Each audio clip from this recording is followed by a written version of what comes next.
Hello friends, welcome to my YouTube channel. I hope आप लोग अच्छे होंगे और अपनी तैयारी को बेहतर कर रहे हैं। दोस्तों, आज हम लोग देखेंगे आज देखिए हम लोग देखेंगे 2014 का जो 2014 का सीटेट सीटेट हम लोग देखेंगे। प्रीवियस ईयर देखेंगे जो आपका सितंबर में होने वाला है।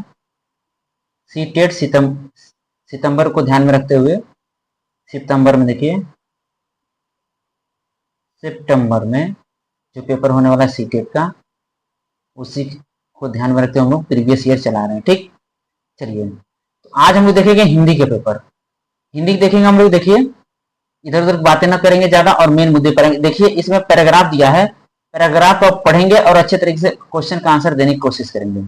ठीक, तो देखिए यहाँ पे हम लोग क्या करेंगे, पैराग्राफ पे ज्यादा हम लोग डायरेक्ट क्वेश्चन करेंगे, एक्सप्लेन को देखते चलेंगे। ठीक, और आप पेपर में क्या करिएगा, पेपर में थोड़ा सा मैं आपको बता दूं कि आप लोग जब पेपर देना शुरू करिए तो पहले क्वेश्चन देखिए, फिर उसके बाद उसमें अंडरलाइन करिए अच्छे तरीके से, फिर करना शुरू कर दीजिए। ठीक, चलिए हम इधर तो ज्यादा बातें नहीं करेंगे, मेन मुद्दे पर आएंगे। और देखिए, आपका क्वेश्चन रहेगा 91 से 99 तक रहेगा पैराग्राफ से क्वेश्चन। देखिए थोड़ा समझते चलेंगे क्वेश्चन किस तरीके से बना है। 91 क्वेश्चन कह रहा है कि 91 नंबर क्वेश्चन कह रहा है कि, देखिए क्वेश्चन कह रहा है, थोड़ा सा हम लोग, हाँ अब सही रहेगा।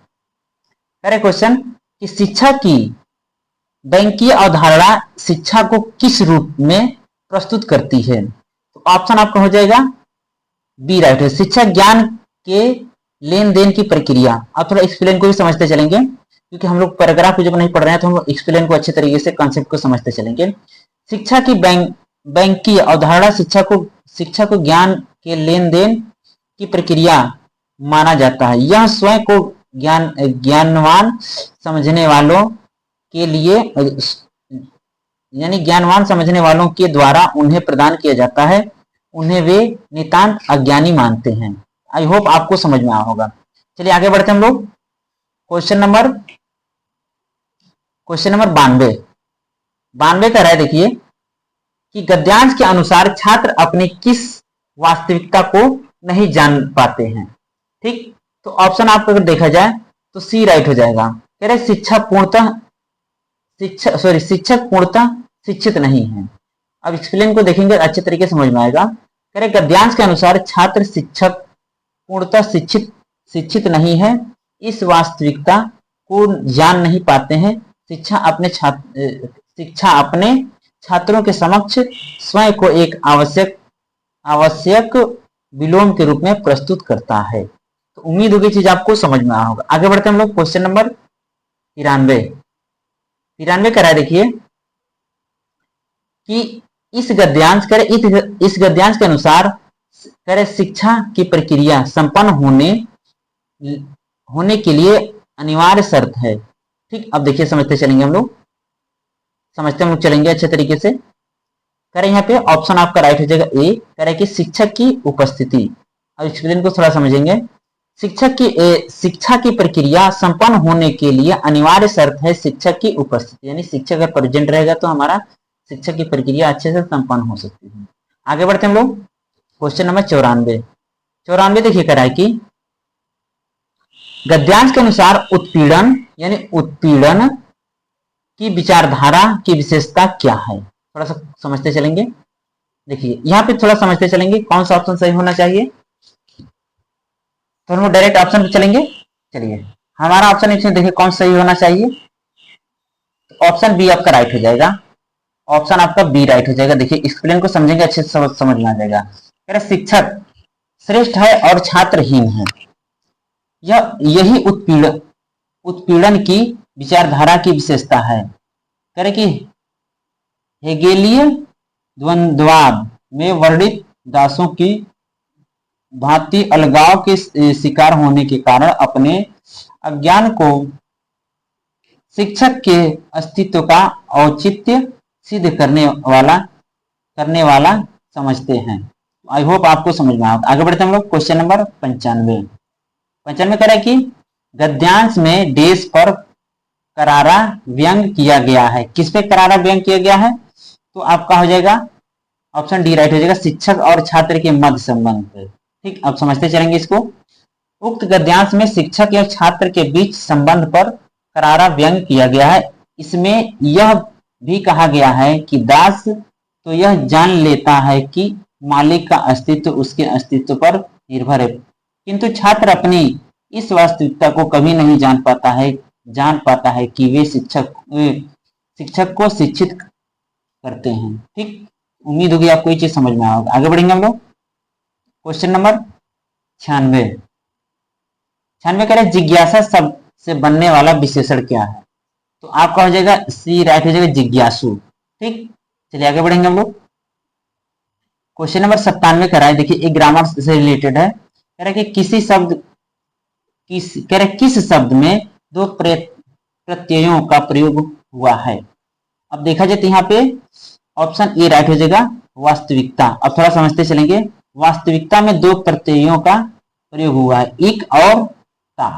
ठीक, तो आप ध्यान रखिएगा, आपसे कहीं भी पूछा जा सकता है कि किस शब्द में दो प्रत्यय यानी जो पीछे लगता है उसमें प्रयोग हुआ, तो इसमें वास्तविकता में। ठीक, चलिए आगे बढ़ते हम लोग।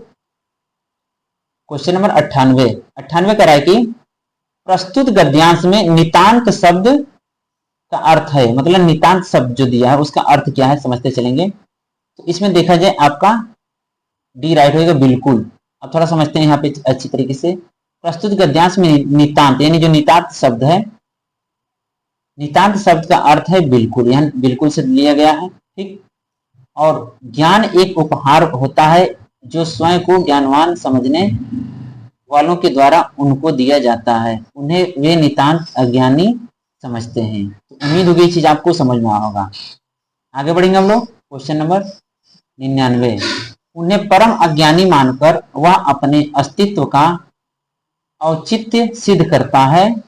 रेखांकित शब्द की जगह किस शब्द का प्रयोग किया जाएगा? थोड़ा समझते हैं। हमारा ऑप्शन हो जाएगा ए राइट हो जाएगा। कह रहे कि प्रमाणित। अब थोड़ा समझ लेते हैं एक्सप्लेन को। कह रहे उन्हें परम अज्ञानी मानकर वह अपने अस्तित्व का औचित्य सिद्ध करता है में सिद्ध की जगह प्रमाणित शब्द का प्रयोग किया गया है।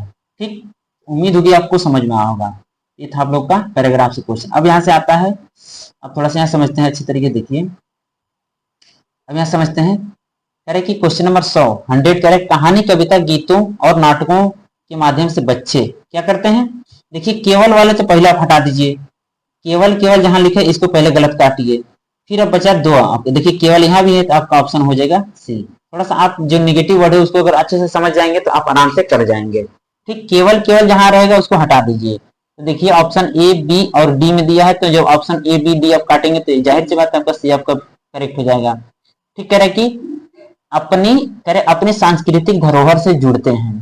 ठीक, तो कहानी, कविता अगर बच्चों को पढ़ाया जाए तो कविता, कहानी, गीत व नाटक हमारे सांस्कृतिक गतिविधियों से जुड़ते हैं, अतः इनके पठन पाठन से बच्चे अपने सांस्कृतिक विषयों की जानकारी प्राप्त करते हैं। आई होप आपको ये चीज समझ में आया होगा। आगे बढ़ते हैं हम लोग। चलिए आगे बढ़ते हैं हम लोग।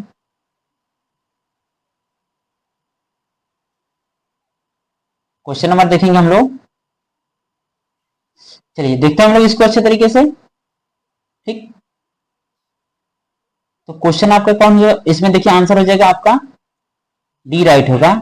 अपनी बात को दूसरों के समक्ष अभिव्यक्त करने की कुशलता का विकास। ठीक, अब थोड़ा समझ लेते हैं यहाँ पे। प्राथमिक स्तर पर बच्चों की भाषा सिखाने का सर्वोपरि उद्देश्य क्या है? तो आपका ऑप्शन डी राइट हो जाएगा। चलिए आगे बढ़ते हैं हम लोग। क्वेश्चन नंबर 101 हमने देखा। फिर लिखना, लिखना क्या है? तो एक तरह की लिखना क्या है? एक तरह की बातचीत है। ठीक, एक तरह की बातचीत है लिखना। चलिए आगे बढ़ते हैं हम लोग। क्वेश्चन नंबर 103 कह रहा है देखिए कक्षा 1 के बच्चे देश एवं देश से प्राप्त बोलचाल की भाषा के अनुभवों को लेकर ही विद्यालय आते हैं। ऑप्शन आपका हो जाएगा बी राइट हो जाएगा। घर परिवार परिवेश। कह रहे कि कक्षा 1 के बच्चे अपने घर परिवार एवं परिवेश से प्राप्त बोलचाल की भाषा अनुभव को लेकर विद्यालय आते हैं, जो बच्चे कक्षा 1 में पढ़ते हैं। चलिए आई होप आपको समझ में आएगा। आगे बढ़ते हैं हम लोग। क्वेश्चन नंबर 4 कह रहा है कि कक्षा 1 और 2 के शुरुआती समय में पढ़ने का प्रारंभ देश से हो और किसी देश के लिए हो। किसके लिए? देखिए तो आपका हो जाएगा ऑप्शन ए अर्थ उद्देश्य। ठीक, समझ सकते हैं इसको आप आराम से। एक्सप्लेन में वही चीज जो क्वेश्चन दिया एक्सप्लेन में वही दिया। ठीक, तो अर्थ और उद्देश्य के लिए बच्चे पढ़ते हैं कक्षा 1 और 2 में। आगे बढ़ते हैं हम लोग क्वेश्चन नंबर 105। 105 कह रहा है कि इनमें से कौन सा प्राथमिक स्तर पर हिंदी भाषा शिक्षण का उद्देश्य नहीं है। निगेटिव पूछा था इसमें, देखिए थोड़ा समझते हैं। डी आपका राइट होगा। सुनी गई बातों को ज्यों करते हो दोहराना, ए इसके लिए उद्देश्य मतलब शिक्षण के लिए उद्देश्य नहीं है। ठीक, और बाकी हमारा सब है। देखिए थोड़ा सा एक्सप्लेन उनको देख लेते हैं। कह रहे कि संदर्भ के अनुसार अनुमान लगाकर पढ़ने का प्रयास करने, सही बात है।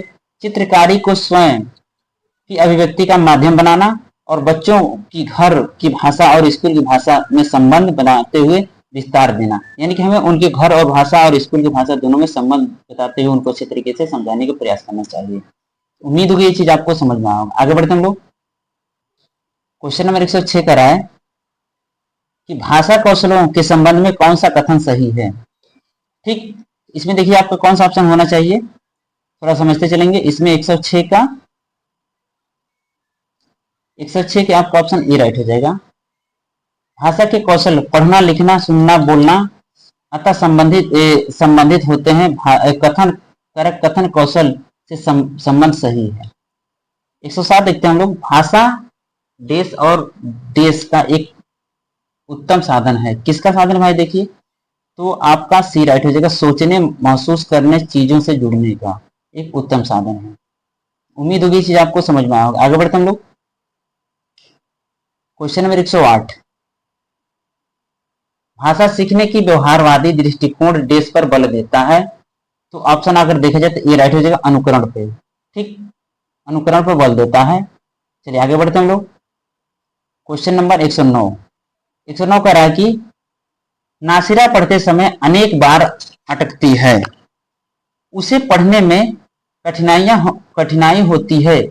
उसकी समस्या मुख्यतः ये संबंधित है किससे, तो ये क्या है आपका डिसलेक्सिया हो गया। पठन संबंधी जो विकार है तो डिसलेक्सिया हो जाएगा। ठीक, और डिस्ग्राफिया आपका लेखन संबंधी हो जाएगा। तो उम्मीद होगी चीज आपको समझ में आया होगा। चलिए आगे बढ़ते हैं हम लोग क्वेश्चन नंबर 110। कह रहे कि वाइगोत्स्की के विचारों पर आधारित कक्षा में देश पर सबसे अधिक बल दिया जाता है।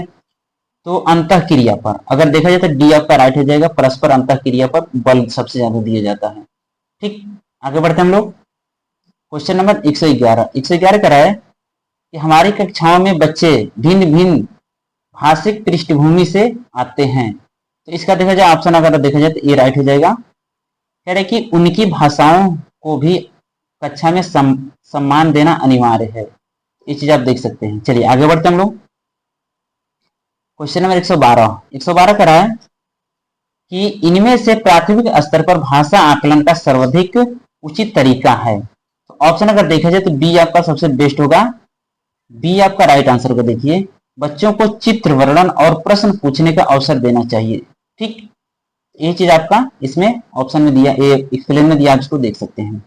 आगे बढ़ते हैं हम लोग क्वेश्चन नंबर 113। 113 देखिए कह रहा है कि कौन सा प्रश्न बच्चों की भाषा क्षमता का सही आकलन करेगा। तो ऑप्शन अगर देखा जाए तो सी राइट हो जाएगा। यदि कह कि यदि तुम आम बोओगे तो उसके यानी यदि तुम बेचोगे तो उसके कितने दाम लोगे और क्यों। ये सब क्या होगा आपके कह कि इस प्रश्न का आकलन करने का सबसे बेस्ट तरीका हो जाएगा। चलिए आगे बढ़ते हम लोग क्वेश्चन नंबर आपका 114। 114 कर रहे देखिए कि प्राथमिक स्तर पर बच्चों के लिए बाल साहित्य के चयन का मुख्य आधार क्या होना चाहिए। तो आपका ऑप्शन बी राइट हो जाएगा, रोचक विषय वस्तु। ठीक, अब देखिए यहाँ से शिक्षण चल रहा था, अब फिर से आगे आपका आ गया कविता को पढ़ करके आंसर देना है। ठीक, पैराग्राफ। चलिए इसमें क्या है थोड़ा समझते चलें। क्वेश्चन क्या कर रहे हैं समझते हैं हम चलेंगे। 115 कह रहा है कि कविता की पंक्तियों के अनुसार कविता किसके पक्ष में खड़ी है। ठीक, किसके पक्ष में खड़ी है। तो ऑप्शन अगर देखा जाए तो ए राइट है, जो स्वाभिमानी साहसी और निर्भीक हैं उनके पक्ष में खड़ी है। इसको देख सकते हैं आप लोग। आगे बढ़ेंगे हम लोग क्वेश्चन नंबर 116। 116 कह रहा है कि व्यक्ति की दृष्टि कैसी होनी चाहिए। ठीक, तो ऑप्शन आपके सी राइट हो जाएगा, दूरदर्शिता से लेस। अब थोड़ा समझ लेते हैं। व्यक्ति की दृष्टि दूरदर्शिता से युक्त होनी चाहिए, छोटी सोच कदापि नहीं रखनी चाहिए। चलिए आगे बढ़ते हम लोग। Question number 117। 117 कह रहा है कि ऊंचे से ऊंचे सपनों को निमंत्रण देने का अभाव है। ठीक, ऑप्शन इसमें देखिए कौन सा होना चाहिए। ऑप्शन हमारा 117 का बी होना चाहिए। कह रहे कि ऊंचे से ऊंचे सपनों को निमंत्रण देने का भाव है कि उच्च कोटि के स्वप्न देखना और उन्हें साकार करने का प्रयास करना। आई होप आपको समझ में आया। चलिए आगे 100 देखेंगे। 118 नंबर क्वेश्चन। तम शब्द का पर्याय है, यानी कि तम होगा अंधकार का पर्याय होगा। ठीक, चलिए आगे बढ़ते हम लोग। यामिनी और निशा किसके पर्याय आते हैं? रात्रि के। चलिए आगे बढ़ेंगे हम लोग। 119 का रहा है, 119 क्वेश्चन का रहा है कि नहीं झुका करते जो दुनिया से, पंक्ति में किसके सामने न झुकने की बात कही है? तो आपका हो जाएगा ऑप्शन आपके राइट हो जाएगा ए, विषम परिस्थितियों और अन्याय के सामने। ठीक, चलिए आगे बढ़ेंगे हम लोग। Question number 120। 120 कह रहा है कि सीधा रीढ़ का आशय क्या है? तो आपका हो जाएगा ऑप्शन आपका हो जाएगा सी राइट हो जाएगा, स्वाभिमानी और स्वावलंबी होना। ठीक, इसका सीधा रीढ़ का आशय होगा। ये था आप लोग का 120 क्वेश्चन, यानी 30 क्वेश्चन हो गया हिंदी का। उम्मीद होगी चीज आपको समझ में आया होगा। चलिए, तो कैसा लगा सेशन आप लोग कमेंट करके जरूर बताएं। इस तरीके स्पीड हम लोग करेंगे तो ज्यादा से ज्यादा क्वेश्चन कर लेंगे। ये था आप लोग का 2014 का हिंदी। ठीक, तो उम्मीद होगी चीज आपको समझ में आया होगा। और सेशन अच्छा लग रहा है तो लाइक शेयर जरूर करें, और पहली बार अगर विजिट करें तो चैनल को सब्सक्राइब भी करें और अपने दोस्तों में शेयर करें। तो उम्मीद होगी ये चीज आप लोग को समझ में आया होगा। अब हमें इजाजत दीजिए। जय हिंद, जय भारत।